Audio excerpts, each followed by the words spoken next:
എല്ലാവർക്കും നമസ്കാരം. ഈ തൈപ്പൂയം ഈ വരുന്ന ഞായറാഴ്ച, അതായത് ഫെബ്രുവരി 1 മകരമാസം 18 വരും. നമുക്കറിയാം, ഭഗവാൻ സുബ്രഹ്മണ്യൻ്റെ അനുഗ്രഹത്തിനായി ഭക്തർ കാത്തിരിക്കുന്ന ഒരു വർഷത്തിലെ ആ 2 മഹാപുണ്യ ദിനങ്ങളാണ് ഈ പറഞ്ഞ തൈപ്പൂയവും മറ്റൊന്ന് സ്കന്ദഷഷ്ഠിയും. ഇവ രണ്ടും ഒന്നിനൊന്ന് ശ്രേഷ്ഠമായ രീതിയിലാണ് ഭക്തന്മാർ ആഘോഷിക്കുന്നത്. പറയാൻ കാരണം, ഈ 2 ആഘോഷങ്ങളും നമ്മുടെ ജീവിതത്തിൽ നമ്മൾ നിശ്ചയമായും പാലിക്കേണ്ട അല്ലെങ്കിൽ ഓർത്തു വയ്ക്കേണ്ട അമൂല്യമായ ഗുണപാഠമാണ് നമുക്ക് തരുന്നത്.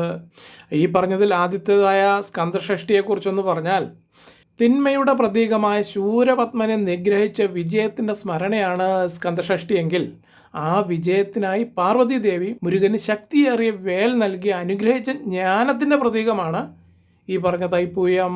ഈ സ്കന്ദഷഷ്ഠിയിൽ വ്രതശുദ്ധിയോട് കൂട്ടിയിട്ടുള്ള ആ പോരാട്ട വീര്യമാണ് തെളിയുന്നതെങ്കിൽ, തൈപ്പൂയത്തിൽ ഭക്തിയുടെ ആ പരമോന്നതയിൽ എത്തി നിന്നുകൊണ്ട് കാവടിയാട്ടവും ശൂലംകുത്തലുമാണ് ഈ തൈപ്പൂയത്തിൻ്റെ ആ ഒരു പ്രാധാന്യം.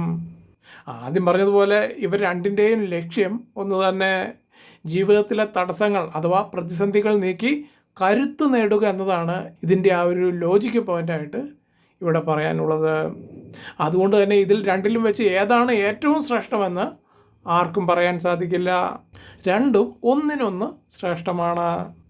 നിർഭാഗ്യവശാൽ ഇപ്പോഴുള്ള ഭക്തരിൽ കണ്ടുവരുന്ന ഒരു ന്യൂനത എന്തെന്നാൽ, അവർ വീട്ടിലെ എയർ കണ്ടീഷൻ ഉപയോഗിച്ച് ശീതീകരിച്ച മുറിയിലിരുന്ന് ഈശ്വരഭജനം നടത്താനുള്ള ഒരു ത്വര അവരിൽ വർദ്ധിച്ചു വന്നുകൊണ്ടിരിക്കുന്ന ആ ഒരു ത്വരയാണ് നിർഭാഗ്യവശാൽ നമ്മൾ കണ്ടുകൊണ്ടിരിക്കുന്നത്. ഈ ഗീതയിലെ ഒരു ശ്ലോകം: കർമ്മണ്യേ വാധികാരസ്തേ മാ ഫലേഷു കഥാചന മാ കർമ്മഫല ഹേതുർഭൂ മാതേ സംഘസ്ഥ കർമ്മണി. ഒരുവൻ്റെ വാക്കിലൂടെയല്ല, അവൻ്റെ പ്രവൃത്തിയിലൂടെയാണ് ദൈവാനുഗ്രഹം അവന് ലഭിക്കുന്നതെന്ന് വ്യക്തമാക്കുന്ന ഒരു ശ്ലോകമാണ് ഈ ഗീതയിലെ ശ്ലോകം. അപ്പോൾ ശരി, നമുക്ക് ഇന്നത്തെ വിഷയത്തിലേക്ക്, അതായത് തൈപ്പൂയത്തിലേക്ക് കടന്നു വന്നാൽ, നമ്മുടെ കേരളത്തെ അപേക്ഷിച്ച് നോക്കുമ്പോൾ സുബ്രഹ്മണ്യ ഭഗവാനോടുള്ള ഭക്തിയുടെ തീക്ഷ്ണത അത് നേരിൽ കാണണമെങ്കിൽ തൈപ്പൂയത്തിൻ്റെ അന്ന് നിങ്ങൾ പളനിയിൽ ഒന്ന് ചെന്നാൽ മതി. ഈ ദിവസം അവിടെ പോയിട്ടുള്ളവർക്ക് കൃത്യമായിട്ട് അറിയാൻ സാധിക്കും. അതായത് നൂറുകണക്കിനല്ല, ആയിരക്കണക്കിന് ആളുകളാണ് തമിഴ്നാട്ടിൻ്റെ നാനാഭാഗത്തു നിന്നും, അതായത് ദിണ്ടിഗൽ, മധുര, പൊള്ളാച്ചി, വെതലക്കുണ്ട് എന്നീ 4 ജില്ലകളുടെ നാനാഭാഗത്തു നിന്നും കൂട്ടം കൂട്ടമായിട്ടാണ് ഈ പഴനിമലയിലേക്ക് ഭക്തർ ഒഴുകി എത്തിക്കൊണ്ടിരിക്കുന്നത്. ഇതിന് കാരണം ക്ഷിപ്രപ്രസാദിയാണ് പഴനിയാണ്ടവൻ. അതുകൊണ്ട് തന്നെ ആ ഭക്തിയിൽ നിന്നും ആവിർഭവിക്കുന്ന അനുഗ്രഹവും, നിങ്ങൾ മാതാപിതാക്കളുടെ, പ്രത്യേകിച്ചും ഈ അമ്മമാരുടെ മനസ്സിലുള്ള ആഗ്രഹം അതെന്താണോ അതുപോലെ തന്നെ ഭഗവാൻ നിങ്ങൾക്ക് ആ കാര്യം നടത്തി തന്നിരിക്കും. ഈ പറഞ്ഞതിൽ യാതൊരു തർക്കവുമില്ല. നമ്മൾ നാട്ടിൽ ഈ ദിവസത്തെ തൈപ്പൂയം എന്ന് പറയുമ്പോൾ, ഇവിടെ തമിഴ്നാട്ടിൽ ഇതിന് തൈപ്പൂസം എന്നാണ് പറയുക.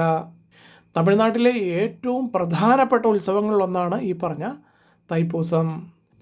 നമ്മൾ മലയാളത്തിൽ ഈശ്വരൻ്റെ മറ്റൊരു പര്യായമായ ദൈവം എന്ന ആ ഒരു വാക്ക് ഉപയോഗിക്കുന്നത് പോലെ, ഇവിടെ തമിഴിൽ ദൈവത്തിൻ്റെ മറ്റൊരു പര്യായമാണ് ആണ്ടവർ എന്ന് ഇവർ സംബോധന ചെയ്യുന്നത്.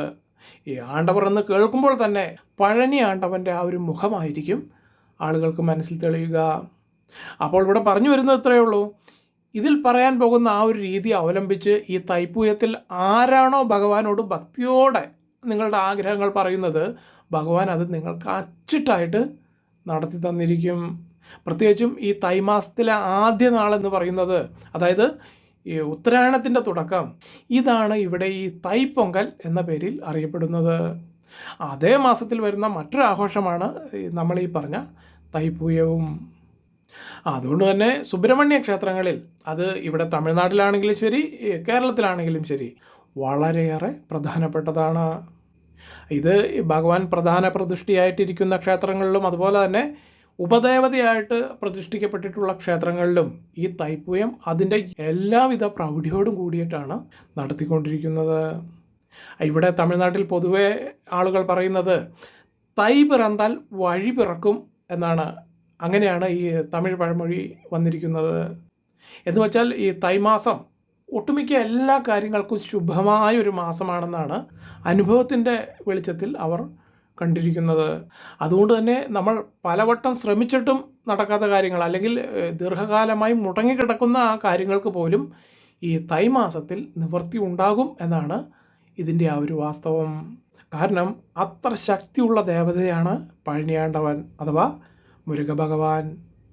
എന്തുകൊണ്ടാണ് ഈ ദിവസത്തെ തൈപ്പൂയം എന്ന് പറയാൻ കാരണമെന്ന് ചോദിച്ചാൽ, ഐതിഹ്യമനുസരിച്ച് മകരമാസത്തിലെ പൂയം നാളാണ് ഈ ശിവപാർവതി പുത്രനായ ഷൺമുഖൻ്റെ ജന്മദിനം.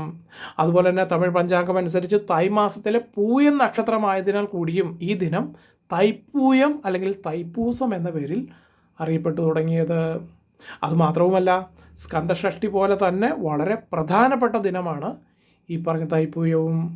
അതുകൊണ്ട് തന്നെ ഈ പറഞ്ഞ 2 ദിവസങ്ങളും നമ്മളുടെ ജീവിതത്തിൽ ഏറ്റവും പ്രധാനമായതുകൊണ്ട് തന്നെ അന്നേ ദിവസം വ്രതമെടുക്കാൻ സാധിക്കുന്നവർ ഉറപ്പായിട്ടും വ്രതമെടുക്കേണ്ടതാണ്. പറയാൻ കാരണം, വ്രതമെടുത്ത് ഈ ദിവസം നിങ്ങൾ ക്ഷേത്ര ദർശനം നിങ്ങൾക്ക് നടത്താനായാൽ ഇതിനേക്കാൾ വലിയൊരു പുണ്യം നിങ്ങൾക്ക് വേറെ കിട്ടാനില്ല. അതുപോലെ തന്നെ എടുത്തു പറയേണ്ട മറ്റൊരു പ്രത്യേകത, നിങ്ങൾ ഇന്നേ ദിവസം നടത്തുന്ന വഴിപാടുകൾക്ക് അനേകമിരട്ടി ഫലം ലഭിക്കുമെന്നതാണ് അതിൻ്റെ ആ ഒരു വിശ്വാസം.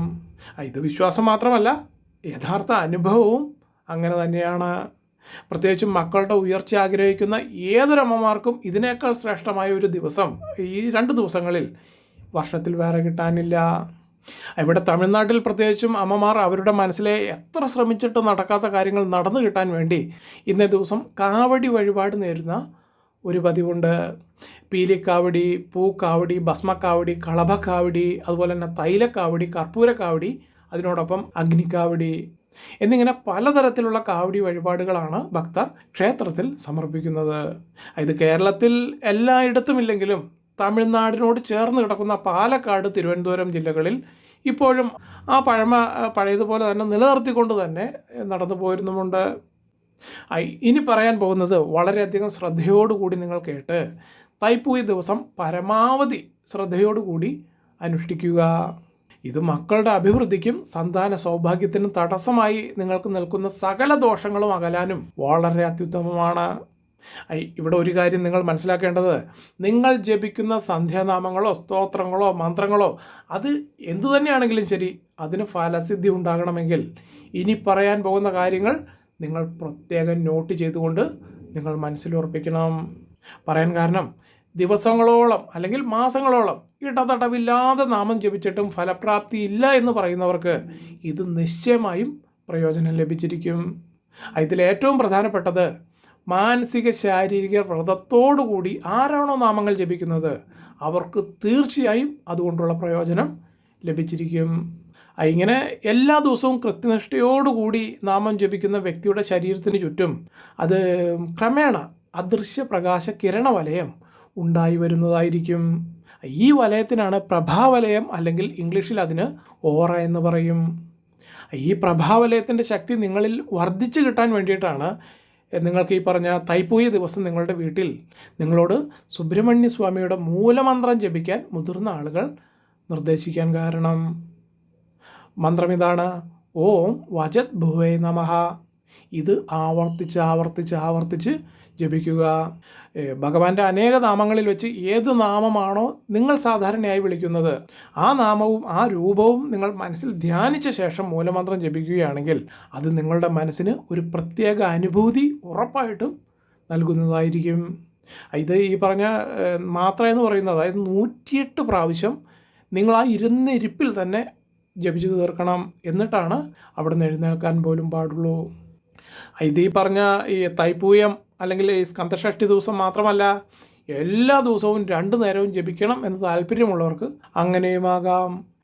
ഈ സമയം നിങ്ങൾക്കുണ്ടായേക്കാവുന്ന മറ്റൊരു സംശയം, ഭക്ഷണ കാര്യത്തിൽ പരിപൂർണമായി ഞാനൊരു വെജിറ്റേറിയൻ ആയിരിക്കണമോ എന്ന് നിങ്ങൾ ഒരു പക്ഷേ ചോദിച്ചേക്കാം. അതിൻ്റെ യാതൊരു ആവശ്യവുമില്ല. നിയന്ത്രിതമായ അളവിൽ ആഴ്ചയിൽ 1-2 പ്രാവശ്യം മത്സ്യം ഉപയോഗിക്കുന്നതിൽ യാതൊരു വിലക്കുമില്ല.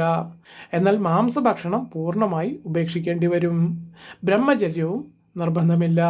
എന്നാൽ മാനസിക നിയന്ത്രണം അത്യാവശ്യമാണ് താനും. ഈ പറഞ്ഞത്, ഇത് പുതുതായി ജപിച്ചു തുടങ്ങാൻ തീരുമാനിക്കുന്ന ഒരാളാണ് നിങ്ങളെങ്കിൽ ആദ്യം 108 വീതം 21 ദിവസം ജപിക്കണം. നിലവിളക്കിൽ കിഴക്കോട്ടും പടിഞ്ഞാറോട്ടും ഓരോ തിരിയിട്ടോ അല്ലെങ്കിൽ 2 തിരിയിട്ട് കൈകൂപ്പുന്നത് പോലെ തിരിയിട്ടോ നിങ്ങൾക്ക് നിലവിളക്ക് തെളിക്കാം. ഇപ്രകാരം നിങ്ങൾ പതിവായി ജപിച്ചാൽ തന്നെ ഒട്ടുമിക്ക എല്ലാ ശാരീരിക മാനസിക അസ്വസ്ഥതകളും നിങ്ങളെ വിട്ട് അകന്നു പോയിരിക്കും. ഈ പറഞ്ഞതിൽ യാതൊരു സംശയവും വേണ്ട.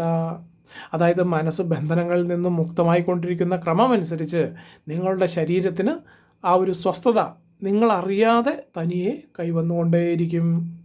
ഇവിടെ സ്ത്രീകൾ ശ്രദ്ധിക്കേണ്ടത് നിങ്ങളുടെ ആർത്തവ കാലത്ത് ആ 7 ദിവസം നിങ്ങൾ ജപം ഒഴിവാക്കുക.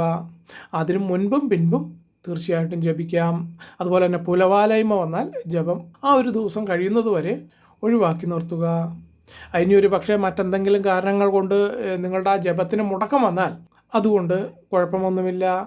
എന്നാലും 18 ദിവസത്തിൽ കൂടുതൽ മുടക്കം വരാതെ ഒന്ന് ശ്രദ്ധിക്കുന്നത് തീർച്ചയായും നന്നായിരിക്കും. ഇനി അടുത്തത് ഇന്നേ ദിവസം, അതായത് ഈ തൈപ്പൂയത്തിൽ ക്ഷേത്ര ദർശനം നടത്തുന്നവർക്ക് സുബ്രഹ്മണ്യ പ്രീതിക്കായിട്ട് ഏറ്റവും ഉത്തമം എന്ന് കരുതിപ്പോരുന്ന വഴിപാടുകൾ എന്തൊക്കെയാണ് എന്നൊന്ന് പറയാം. ഭസ്മാഭിഷേകം, നാരങ്ങാമാല, പനിനീരഭിഷേകം, മഞ്ഞപ്പട്ട് ചാർത്തൽ, കളഭം ചാർത്തൽ എന്നീ വഴിപാടുകൾ നിങ്ങളുടെ സ്വന്തം കഴിവിനനുസരിച്ച് ചെയ്യുന്നത് വളരെയധികം ഗുണം ചെയ്യുമെന്നതാണ് ആ ഒരു വിശ്വാസം. നമ്മുടെ പഴയ വീഡിയോകളിൽ പറയാറുള്ളത് പോലെ നമ്മൾ വ്രതമെടുത്ത് നമ്മുടെ മനസ്സും ശരീരവും ഒരുക്കിയതിന് ശേഷം വേണം നമ്മൾ ക്ഷേത്രത്തിൽ പോയി പൂജയ്ക്ക് കൊടുക്കുവാൻ. അപ്പോഴാണ് ആ പൂജയുടെ ഫലം അത് ശരിയായ രീതിയിൽ നമ്മളിൽ പ്രവർത്തിക്കുന്നത്. അല്ലാതെ ഇന്നേ ദിവസം രാവിലെ എണീച്ച് കുളിച്ച് ക്ഷേത്രത്തിൽ ചെന്നിട്ട് കയ്യിലിരിക്കുന്ന പണം കൊടുത്ത് ഒരു പൂജ അത് വഴിപാടായിട്ട് അങ്ങനെ എഴുതിച്ചിട്ട് കാര്യമില്ല.